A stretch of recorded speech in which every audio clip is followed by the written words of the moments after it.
My name is Virgie Davidson, and I'm the founder of Strive Mental Health, Wellness, and Empowerment. I basically, in a nutshell, I help organizations create mental safety through training and strategy development. Hi, my name is Dave Sagart. I'm the operational manager for Good Nature Groundskeeping. I've been at this job for about 16 years now.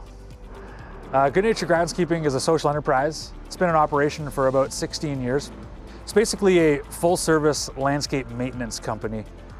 We provide basic landscape services to mostly subsidized housing communities. So most of our properties are large townhome communities, high-rises, apartment buildings. And we also offer some services to a few group homes around town. Duties consist mainly of litter control in the winter. In the spring, we do spring cleanups. In the summer, we're mostly cutting grass. And in the fall, we're getting leaves off of properties.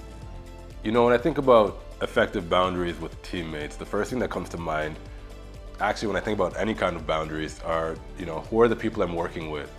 What do they need? What are kind of their vibrations? And what I mean by this is, everyone needs something a little bit different. Some people need a lot of contact in order to feel comfortable. Some people need the information once and then they go off and do their own thing and they're okay. For those folks who need a little bit more contact, then you start to think, okay, is this too much contact? Or what is coming up for me where it might seem like too much contact? Because you have to also assess yourself and think about what are my needs? Where do my needs begin and where do they end? So to maintain that work-life balance for me, I have to make sure I'm okay, because when I'm practicing, when I'm not preaching, it's so evident. If I'm telling you to take care of yourself and I'm just like barely making it, it becomes like a real challenge. So I have to practice. And then secondly, be open to self-reflection. Take the space, because if you don't reflect on your day, reflect on your journey, you're not growing. So once we understand our why behind why we're doing things through this reflection, that's when we can actually say, I can say yes to this and be fully present to this. And I think an important aspect of all of this is taking into account what your needs are and sort of what your deal breakers are, and also what are the needs of my teammates, or if I'm a manager, the people I'm supporting. And then once you kind of have that all together, you kind of create a formula for yourself. And you also communicate it with the person that you're setting these boundaries with. What's a terrible experience is when people find out they've overstepped the boundaries after they've already overstepped them. So stigmas, they're prejudgments or they're stereotypes.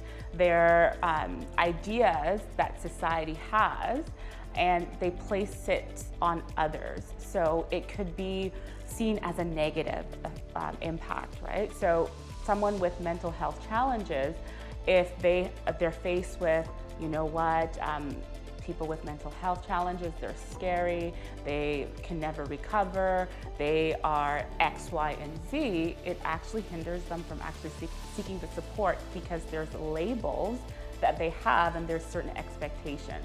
So I would say having stigmas, it really creates that barrier between someone accessing help and not accessing help. The way I show up is putting everyone else at the forefront.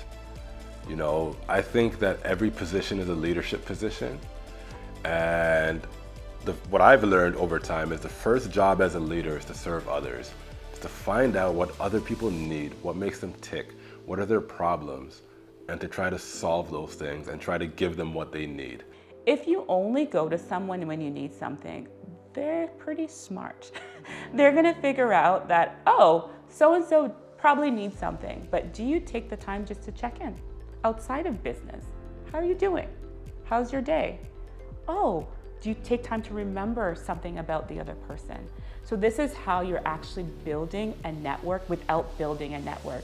So if you actually adopt a position of curiosity and just to be present, I'm telling you, it moves from networking, but actually taking an interest in people.